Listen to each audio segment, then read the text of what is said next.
Buenos días a todas y a todos.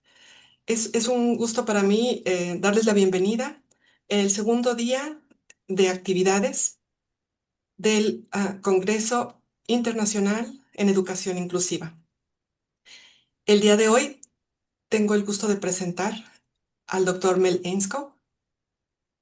Él es una de las figuras más influyentes a nivel internacional en el campo de la educación inclusiva y es reconocido por sus aportaciones teóricas y prácticas orientadas a la transformación de los sistemas educativos hacia modelos más equitativos y participativos. Es doctor en educación, ha desarrollado gran parte de su trayectoria académica en la Universidad de Manchester, donde es profesor emérito. Es también profesor de educación en la Universidad de Glasgow y profesor adjunto de la Universidad Tecnológica de Queensland. Hay muchos espacios en donde ha liderado proyectos diversos de investigación centrados en la mejora escolar, la inclusión educativa y la equidad. Su trabajo ha tenido un impacto significativo en la formulación de políticas educativas y en el desarrollo de estrategias para atender la diversidad en contextos escolares a nivel global. El doctor Ainscow ha colaborado estrechamente con organismos internacionales como la UNESCO, contribuyendo al diseño e implementación de marcos conceptuales y políticas públicas que promueven sistemas educativos inclusivos. Su enfoque se caracteriza por integrar la investigación con la práctica, enfatizando el papel de las escuelas como comunidades de aprendizaje, capaces de identificar y eliminar las barreras para la participación y el aprendizaje de todos los estudiantes. Es autor de múltiples trabajos de referencia en educación inclusiva, y sus propuestas han sido aplicadas en diversos países, generando evidencia sobre cómo las prácticas colaborativas, el liderazgo educativo y la reflexión docente pueden favorecer procesos de inclusión sostenibles. Su obra más reciente se titula Un giro inclusivo hacia la equidad, el desarrollo de sistemas educativos y centros escolares más inclusivos, el cual fue publicado por NARCEA. En el marco de este congreso, el doctor Ainscow presentará la Conferencia Magistral Promoción de prácticas inclusivas en la educación, Lecciones de experiencias internacionales, en la que compartirá aprendizajes clave derivados de su amplia experiencia en distintos sistemas educativos, ofreciendo orientaciones prácticas para avanzar una educación más justa, inclusiva y de calidad para todos.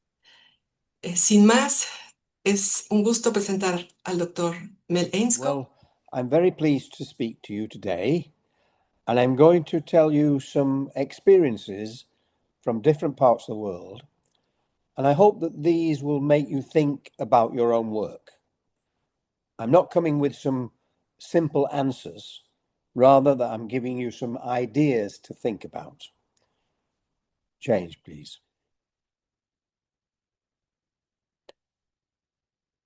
To explain the international situation, in 1990, there was a major international conference held in Thailand.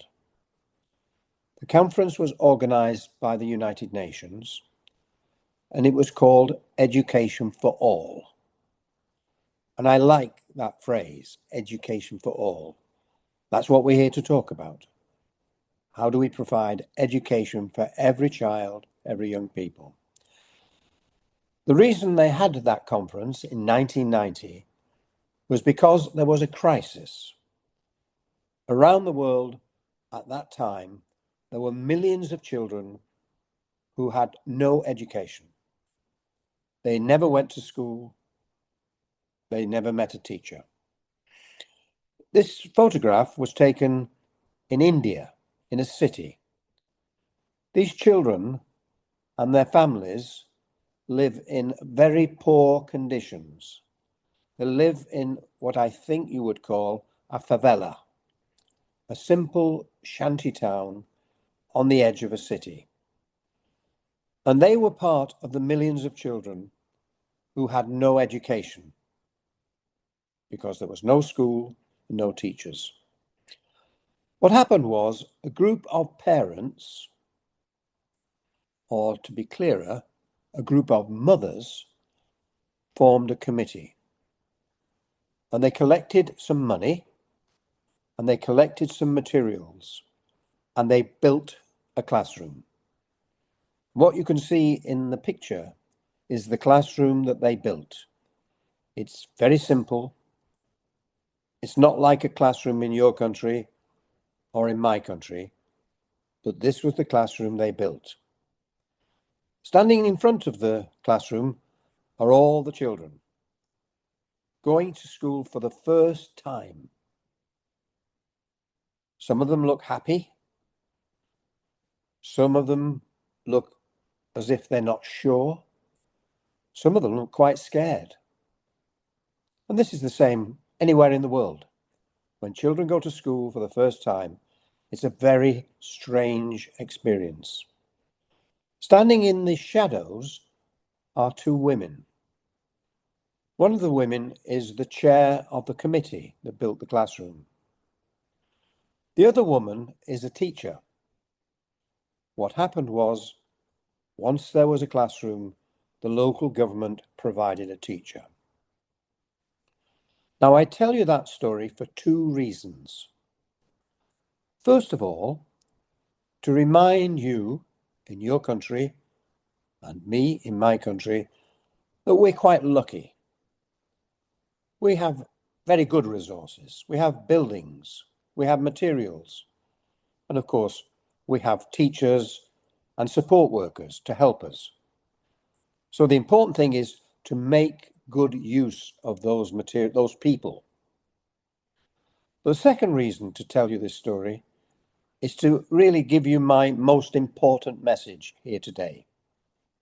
My most important message is this: we can have education for all if we have the collective will to make it happen. These mothers had the collective will.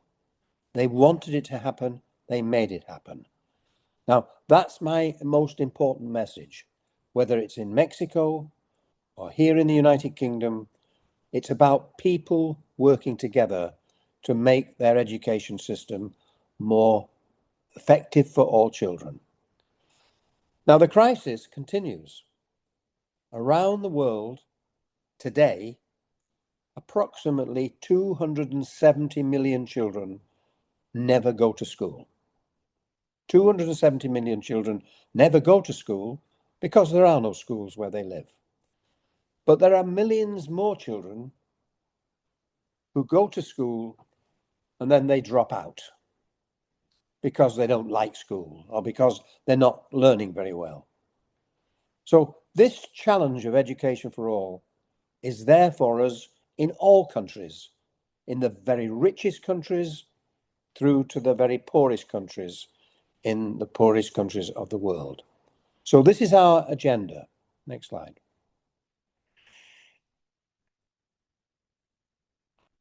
Following on from that conference in 1990, there were a number of other conferences and policy documents developed by UNESCO, which is the main United Nations organization concerned with education. One of the most important documents came as a result of a conference held in the city of Salamanca in 1994. And it led to this Salamanca Statement. If you go to the UNESCO website, you can get this document in the Spanish language as well as in other languages. And the purpose of this conference in 1994 was to ask the question, what is the role of special needs education in the context of education for all? Now, this statement has influenced policy and practice around the world in almost every country. So let's just look at what it tells us. Next.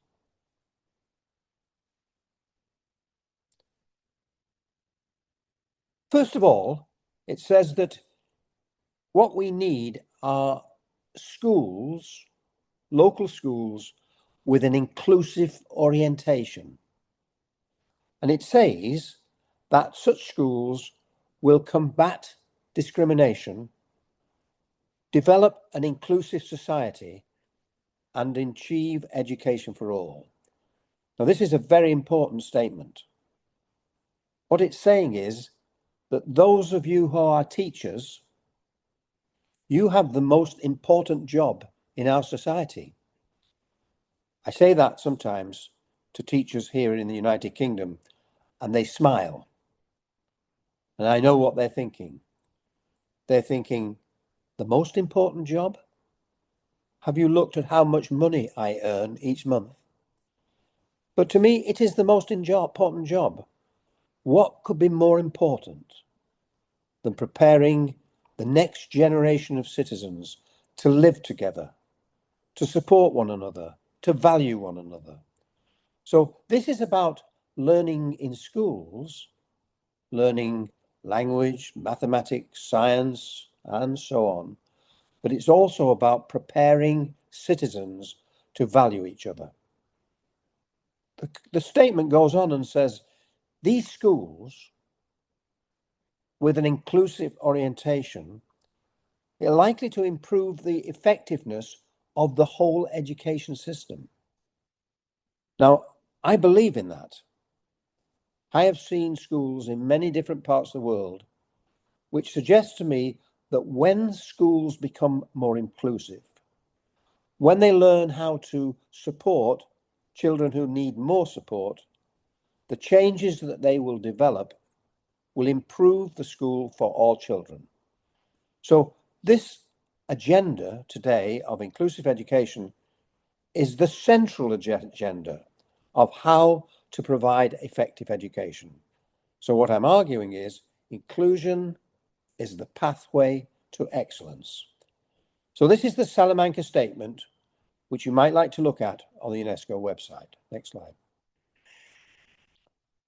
Following on from Salamanca, next slide, please. There have been a whole series of other international developments. One of the most important was in 2015. At that time, a series of sustainable development goals were created and accepted by almost every country of the world, almost every government of the world. There were 17 sustainable development goals. The Sustainable Development Goal 4 is about education. And as a result of Sustainable Development Goal 4, we now have a global policy which is called Education 2030. These are the goals that almost every country have agreed for the future of education. Next slide. What Education 2030 says is that inclusion and equity are the ways to create an education system where everybody is included, where nobody is left behind. Next slide. It's therefore focused on every child, that nobody is left behind, especially those with disabilities, and that the whole system is geared to the idea that every child matters. Next slide. In 2017, I chaired a group of international experts.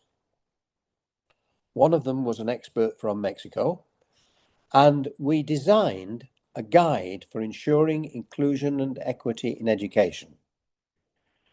The guide is available on the UNESCO website, free, in Spanish, so you can search for it and you can download it. And it provides guidance on how to develop education systems which are inclusive and equitable. The group that created this guide came up with this motto. Really, it's a principle, and it sums up what I want us to talk about today. Every student matters and matters equally. That's the principle which we are trying to put into action. Every student matters and matters equally. That's why the emphasis on equity, which is about fairness. Next slide. So this is my agenda today. How can we promote inclusion and equity in our schools? This is what I want you to think about in relation to your schools, where you work in Mexico. How can we, in your school, promote inclusion and equity? This is the agenda I want to talk about. Okay. Next slide. I'm going to take you on a journey around the world.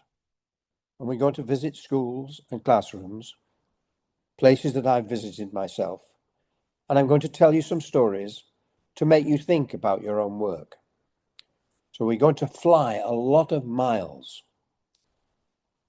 If you go on an aeroplane, as I'm sure many of you have, you will know that sometimes the pilot will announce that you have to fasten your seatbelts.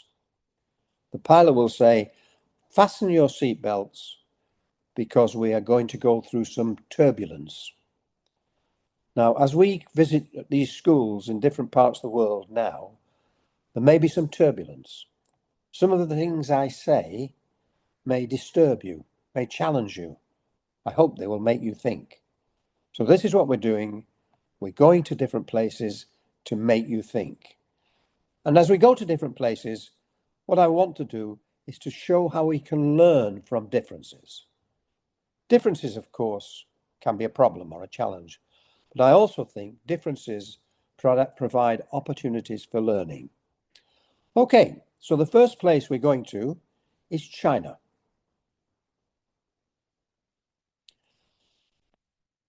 A lot of my work over the last 30 years has been with UNESCO, the main United Nations organization concerned with education.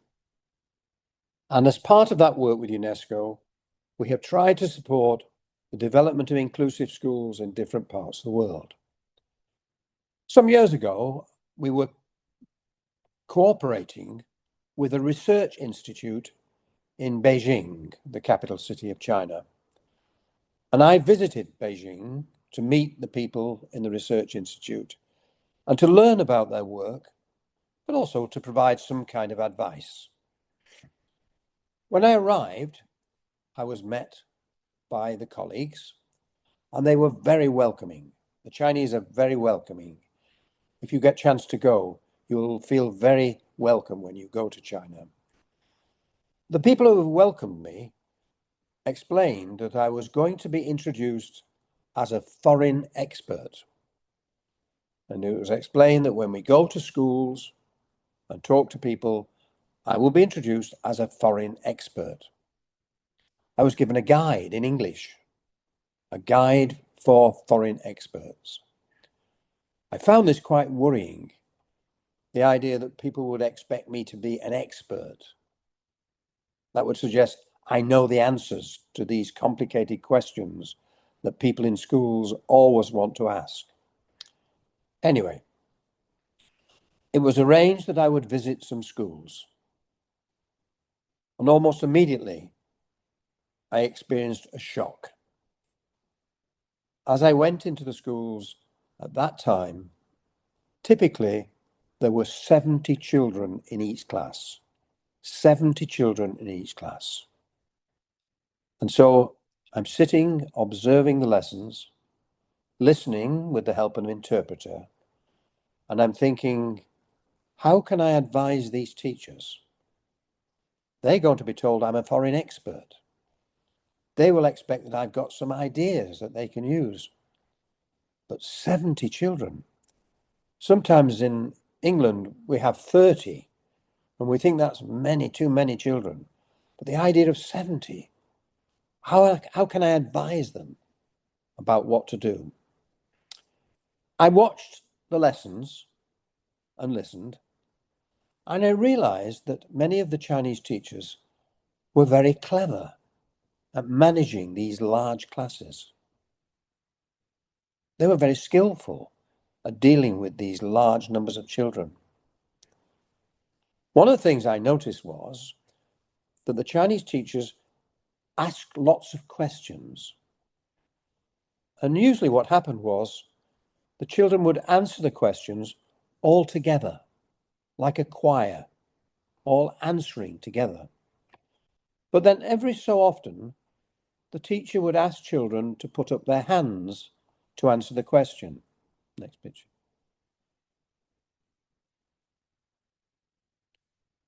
Now, here was something interesting. Children putting up their hands is something that happens, I think, in every classroom of the world. It looks the same, except that it's different. These Chinese children salute as if they're in the army. I used to work in Eastern Europe, in Romania, and the children did this to indicate they wanted to answer. In my country, the children do this, they wave their hands. I guess you'll know what children in Mexico do when they're asked to raise their hands. I noticed then that the teachers would ask the children to answer the question. First of all, the children who put their hands up. But then sometimes the teacher would ask children who did not put their hands up. Now, this seemed to me to be a rather clever way of making sure that all the children are listening. Because even if you don't put your hand up, you may still be asked. Because some children were asked who didn't put their hands up. So this was a clever way that the teachers had of making sure that all children were listening and joining in. I had a chance to talk to some of the teachers, and they told me something else. They told me that the very successful students were expected to help those children who were falling behind. And so in the break, at the lunchtime, children would help each other. And the teacher said, this is what we do in our community, in the family, in the village. We help each other. And so children, when they come to school, are expected to help each other. Now, that's a cultural thing. That's to do with the culture of China. It doesn't happen in my country. Children don't go to school expecting to help each other. They go to school expecting to compete. And their parents say, don't help the other children, make sure you're the best. So what we learn from this is that becoming more inclusive is about local culture. So here's my first lesson from those visits in China. The starting point for the development of inclusive practice is with the practice that already exists in your school. In the case of China, the skill of the teachers in using questions and the skill of the teachers in using this tradition of children helping each other. So I'm saying to you, to take your school forward, this is not about looking outwards, it's looking inwards. It's making use of the expertise that's already there. Okay, we're going to move on now, and we're going to travel across the world. We're going to Ghana in Africa. This is a village school on the equator. It's very hot and steamy. The resources are very simple. The classes are much smaller than in Beijing. As you see, there are no real windows. There's just gaps in the wall because it's very hot. And because there are visitors, people from the village come to have a look at what's happening. Particularly if the visitor has white skin, because everybody else has black skin. As I went to the school, next slide, I saw the children arriving. Some of them were bringing chairs from their home because there aren't enough chairs in the school. So they bring their own and they take them back in the evening. So the resources are very simple in this school. Next slide. As I went around the school, I saw this boy going into his classroom. He has a severe physical impairment in one leg. I was told that his father had made this stick so that he could move around in the school. So I followed him into the classroom and I watched the lesson. And when I had chance, I said to the teacher, "How is it that this boy comes to your school?" The teacher didn't understand my question. So I tried to explain. "How does this boy come to your school? Why does he come to your school?" And the teacher said, "Where else would he go?" You see, this is a village school.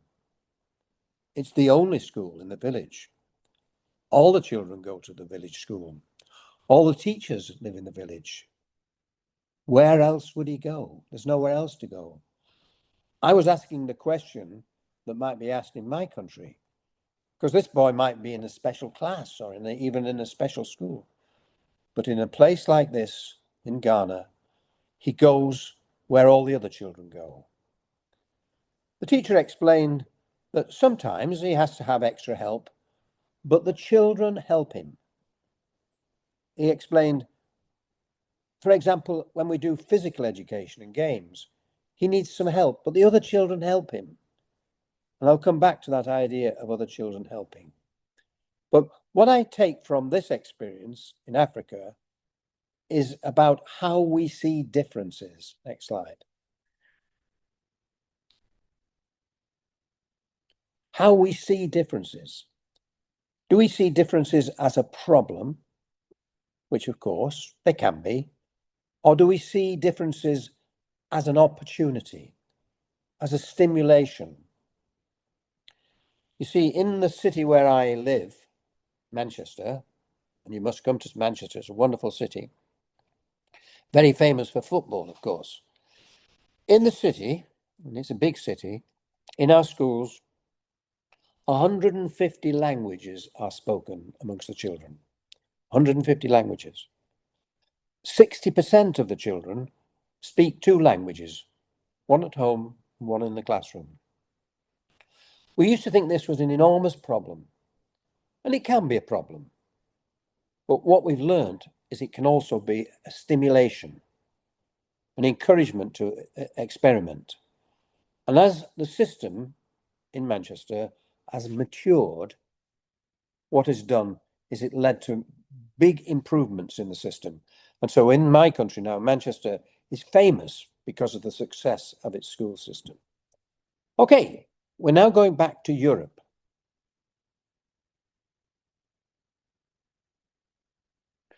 And we're in the city of Vienna, the capital city of Austria. It's just before Christmas, and there's thick snow. Beautiful buildings. We go into the classrooms. Next slide.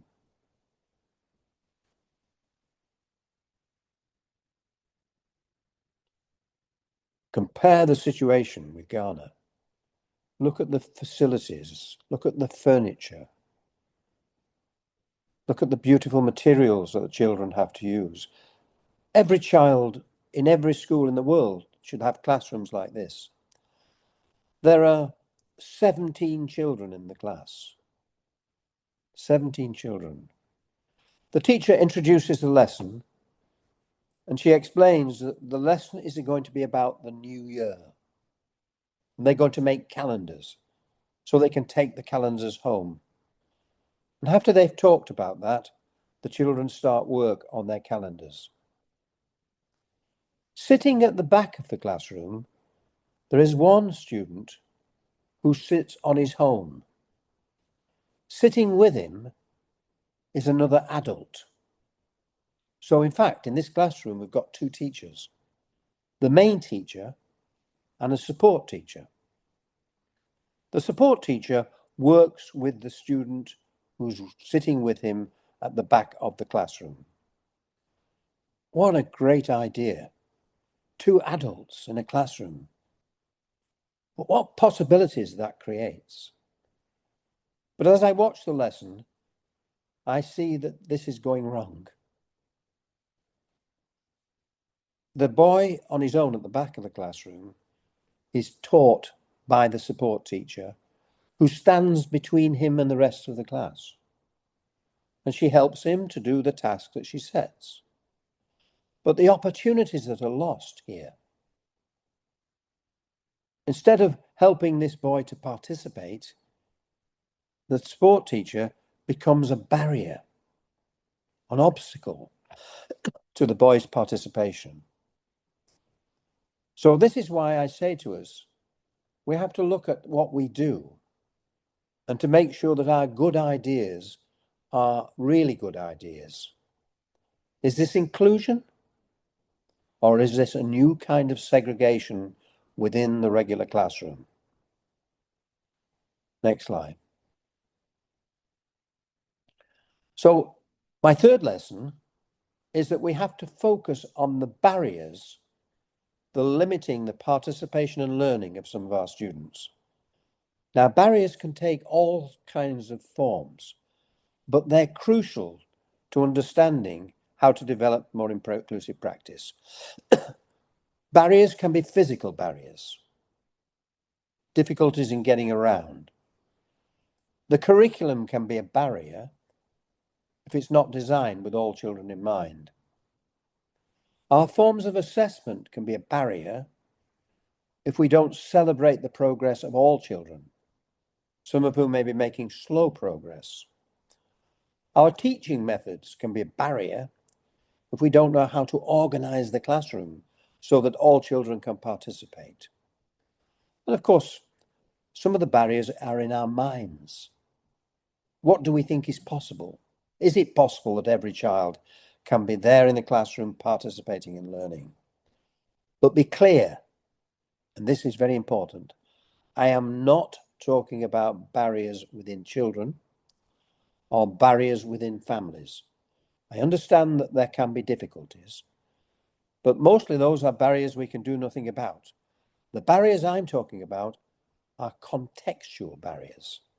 Barriers in the context that we can do something about, things that we can change. Okay, off we go, and we go back to Asia.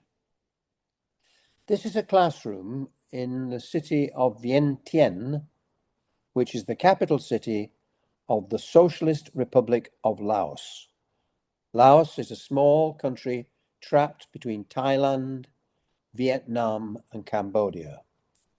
When I was there, it was quite isolated. I think things have opened up more recently. I watched another lesson taught by a young male teacher, and he had drawn a picture, which he had at the front of the classroom, of the local nature. And he talked to the children about the nature, the trees, the flowers, the birds. And after about 10 minutes, he said, I want you to go into your groups and talk about this question. And he wrote a question on the board at the front of the classroom. Immediately, the children turned around and started talking to each other. Clearly, he had taught them how to do this. He had taught them how to work in groups. Next slide. The classroom was transformed. This classroom where the children were sitting passively, listening, or maybe not listening, understanding, or maybe not understanding, became an active learning place. Look at the body language of these children. Look at their faces. They're helping each other to learn. One of the students is writing down what they're agreeing so he can report it back later. Now, this idea of children working in groups, sometimes it's called cooperative learning. You may have heard that phrase. We know that it can improve the learning of all children. So it's a way of improving standards in the school. Children will learn more when this kind of approach is used. Not all the time, where it is relevant and where it is well managed, as it was in this classroom. But then there's other research, which is so crucial, that if you want to integrate a new student, somebody who's come from somewhere else in the country, somebody who's been ill, somebody who's been in some kind of special provision, if you want to integrate a new student, You need to go into a classroom where this kind of learning is going on. So here is an approach, cooperative learning, which will improve the learning of all children, but also make it more inclusive.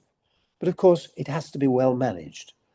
And this particular teacher was very skillful at managing it. So the lesson I take from this story is that becoming more inclusive is about making better use of human resources. Teachers, support staff, and especially the children. Children themselves can be a resource to support the participation and learning of all children. Okay, let's go on. We're going now back to Asia. I spent time working with another partner, another research centre in India. And on my first visit to India, to the capital city, New Delhi, I was taken to this school.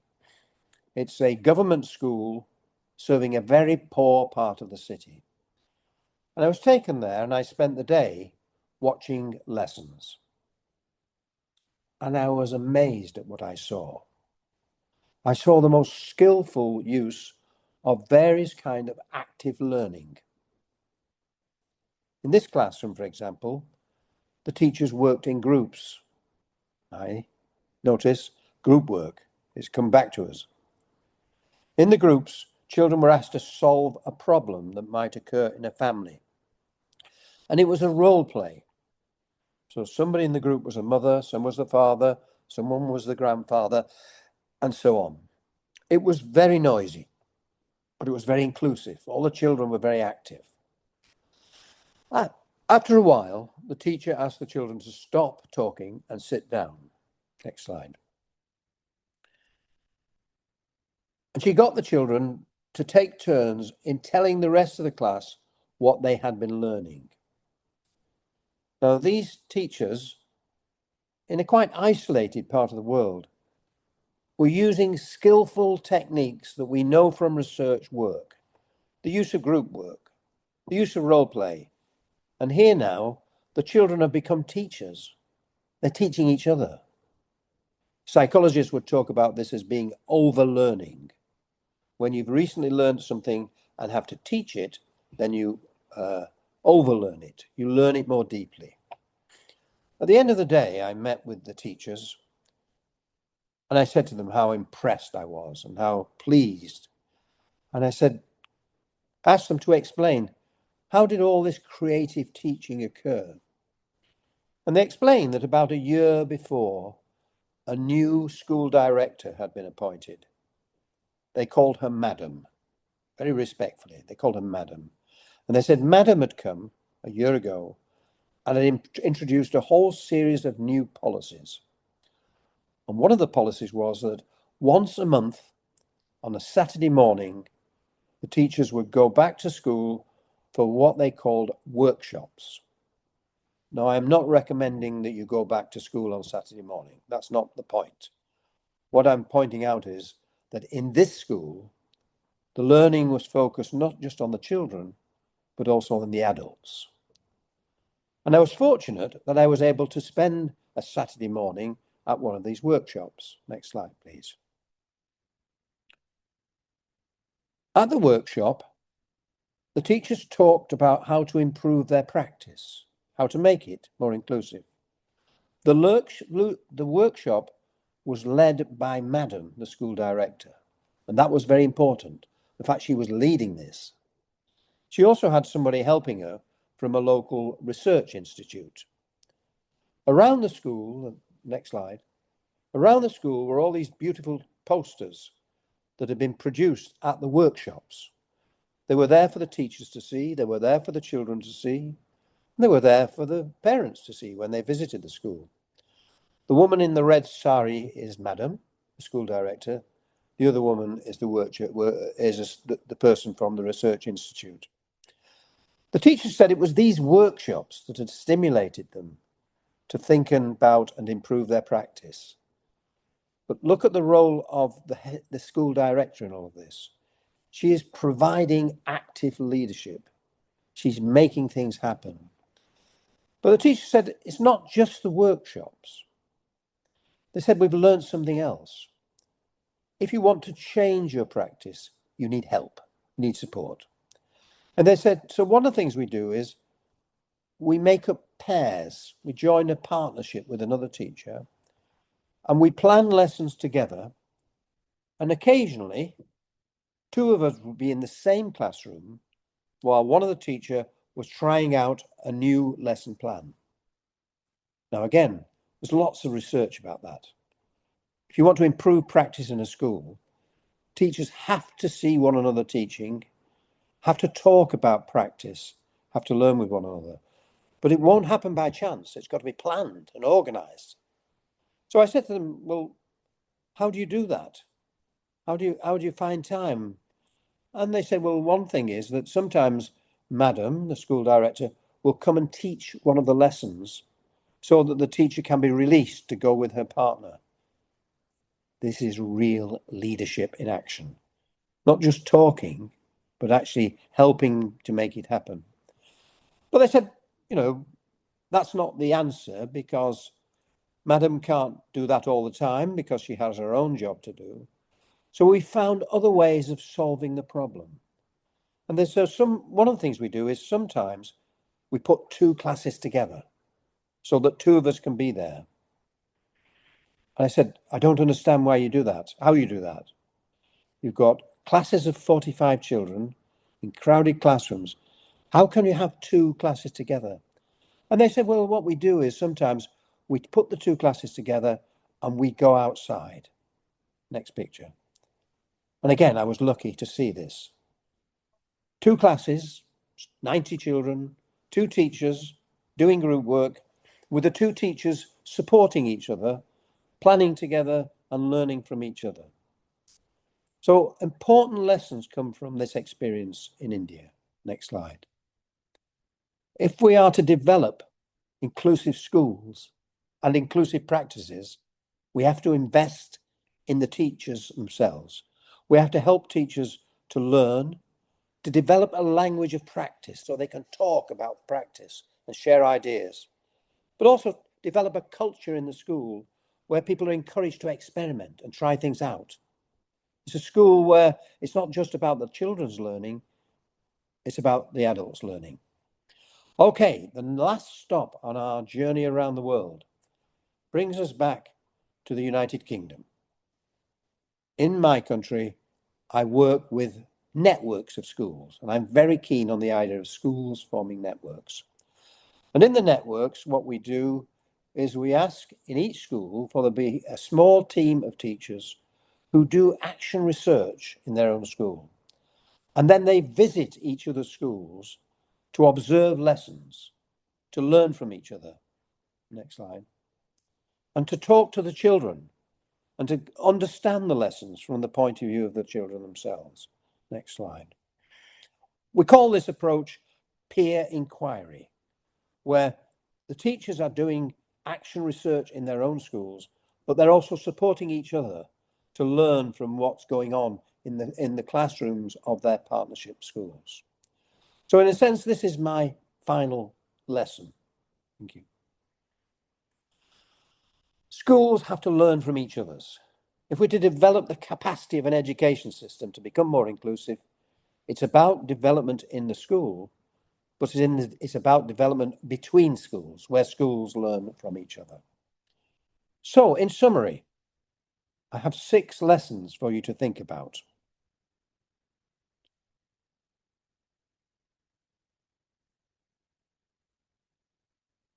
First of all, build on the practice that's there in your school. Schools know more than they use.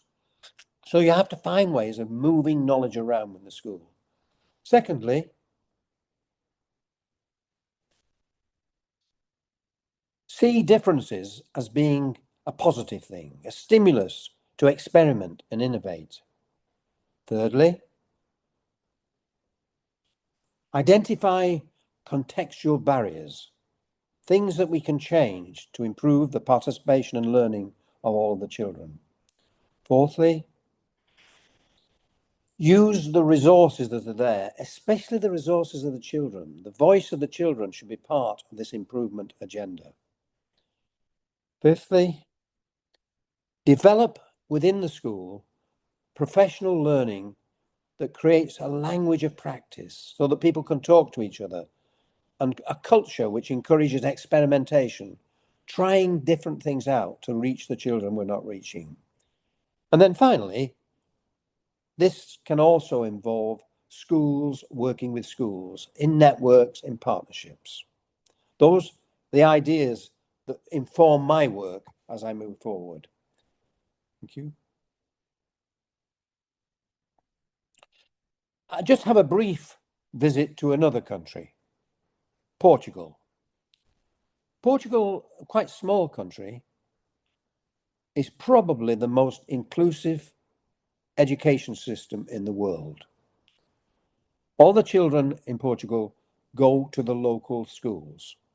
There are no special schools or special classes. They were closed about 25 years ago. I took part in a review of inclusive education in Portugal. You can find it on the OECD workshop. And we learned a lot about what had happened in Portugal. One of the things we learned about was how much the schools work with the community and with families to involve them. But also a very important lesson came out of Portugal. And this I heard said by many people, including the minister. And what they say in Portugal is, you don't have to categorize to intervene. In other words, you don't have to label to intervene. We do a lot of labeling of children in schools, especially here in England. We're terrible at it. And what they've tried to do in Portugal is to limit the amount of labeling that goes on. And that's created this sort of collective effort that has led to a more inclusive education system. Next slide. There are some materials that I've developed based on this thinking. These are professional development materials that have been intended to be used in schools, individual schools and networks of schools, to encourage inclusive practice. You can download these materials in Spanish from that link that you have there, and have a look at them because they could be useful to you in developing your own schools. But then to finish, remember my most important message. Remember the mothers in Delhi who built their own classroom. The most important thing, the collective will to make it happen. It's people working together that help us to make progress. Hope that was useful to you. There is a small commercial in the next slide, right? So you can read more about this if you wish. This book is available in Spanish. Thank you very much.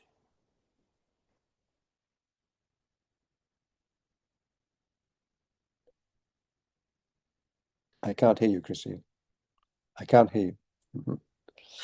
Thank you, Mel. It has been just such a great presentation. I've had some questions, some from the public, and some from ourselves.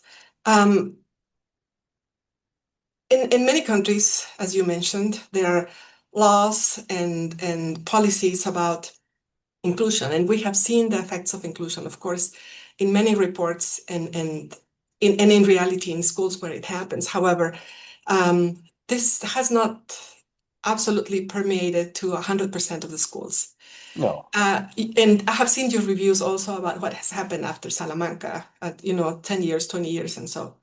So, what do you think? It's where those policies and stop being a reality in schools. Between public politics or policies, whatever it's done at the institutional level or the practice in the classrooms. Yeah, it's a very good question, Christina, and it reminds me to say, being clear about what we mean by inclusive education is crucial. We're talking about a very significant change in policy and practices. And we know that changing education systems is very difficult, not because necessarily people are resistant, although some are, but mainly because people are busy. There's no time. If you're working as a teacher, there's very little time. So being clear about what we mean by inclusive education is central to successful change. Now, my version of that is that inclusive education is a process, not a state. It's a journey, if you will. It's a never-ending journey. I work with some schools that are very inclusive. And when I visit them, the teachers will say, don't describe us as an inclusive school.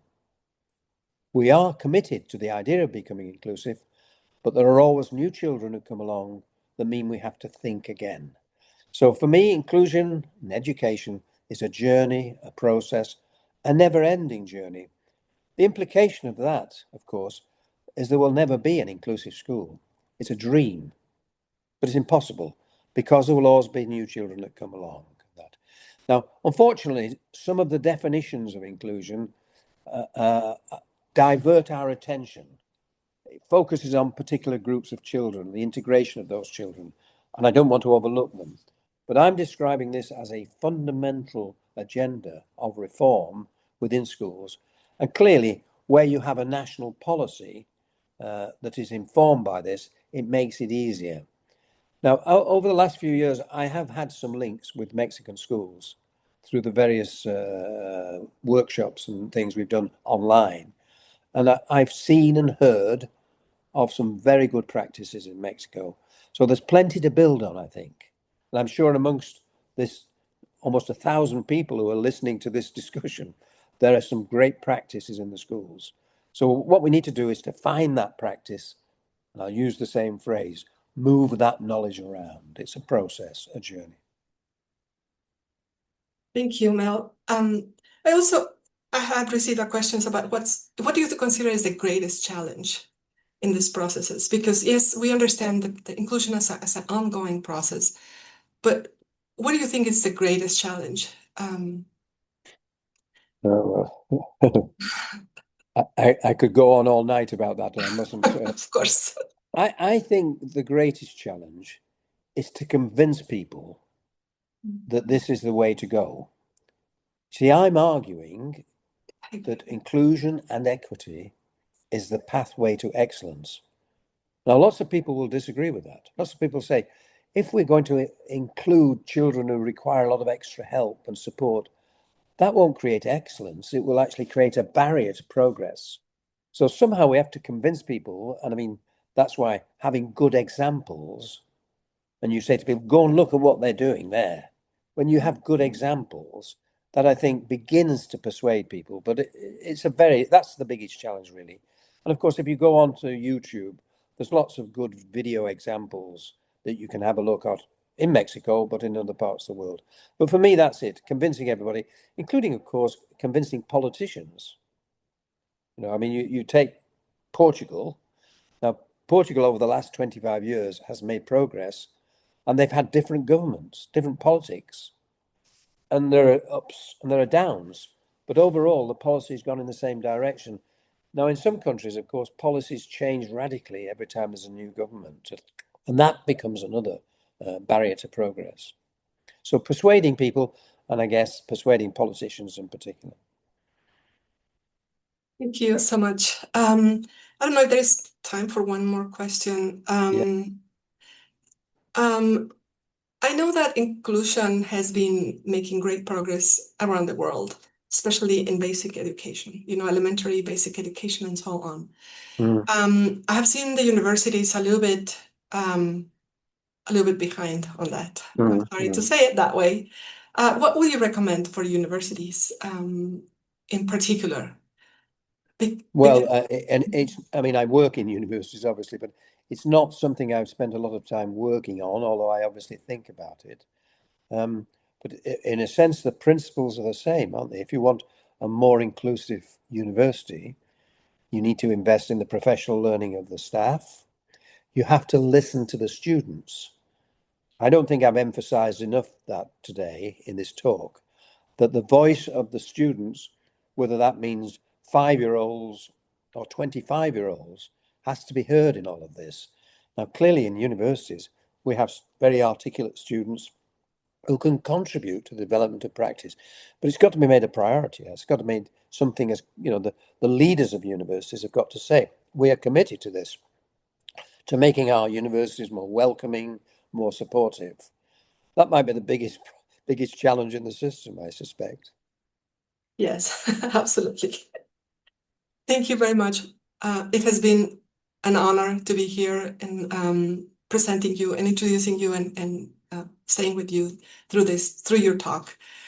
We highly appreciate all your efforts for being here and your generosity and time for being with us. Thank you. Thank you very much. It's been my pleasure and lovely to meet you all.